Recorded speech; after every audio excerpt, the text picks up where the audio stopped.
I'm going to be updating my scoring video so that it is more geared to the beginner. So what I'm going to do is I already have, this is actually beet sourdough, and I'm going to show you how to score. So the easiest way is to have parchment paper and to crunch it up.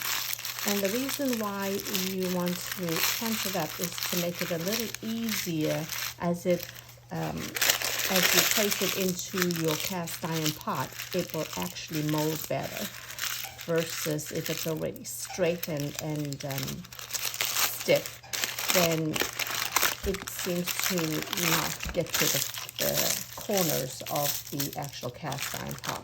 Once you've crunched up the parchment paper,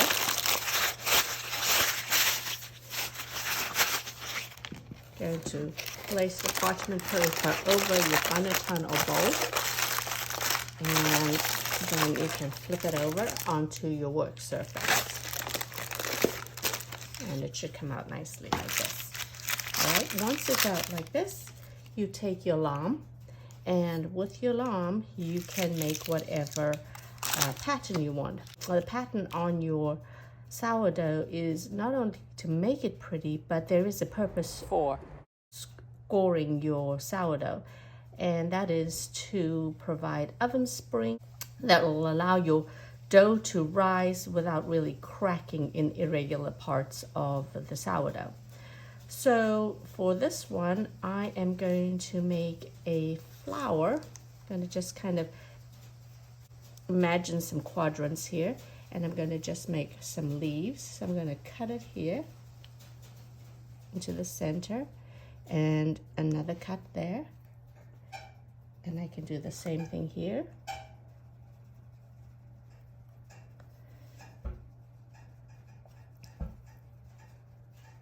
You will feel that there is like a skin on the sourdough, like tension.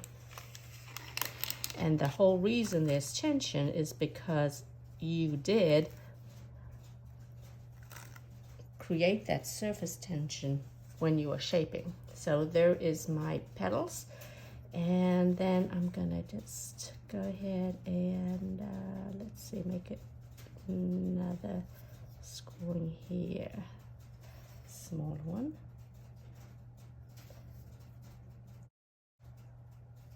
And you can go as elaborate as you want.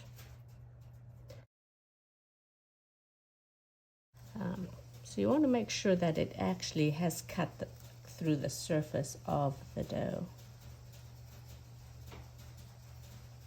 And then maybe I'm just gonna do some slits here. 1, 2, 3, 4. And then I'm gonna place it like this right into the cast iron pot, gently lowering it like this and baking it. So here's the cast iron pot. All I do is gently lower it into the pot like this. And there might be parts of it where it's kind of folded towards the center, and you can just, without burning your fingers, push it towards the end. But the scrunching up the parchment paper helps. And then place it on and put this back into the oven. There we go. Here we go. Place it over, and you can tell, or you can see that I have this cloth that belonged to the banneton, but because I was needing two, I just used a metal bowl and put the cloth on that one.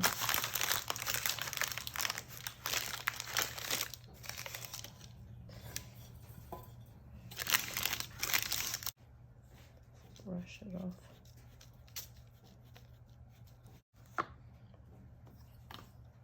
Okay, using the lamb, we can do another pattern here.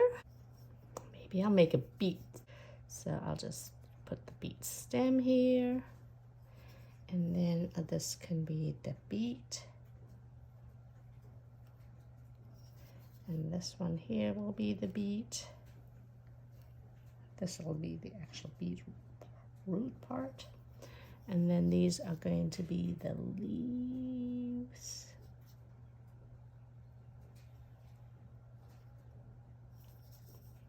Doesn't quite look like leaves, but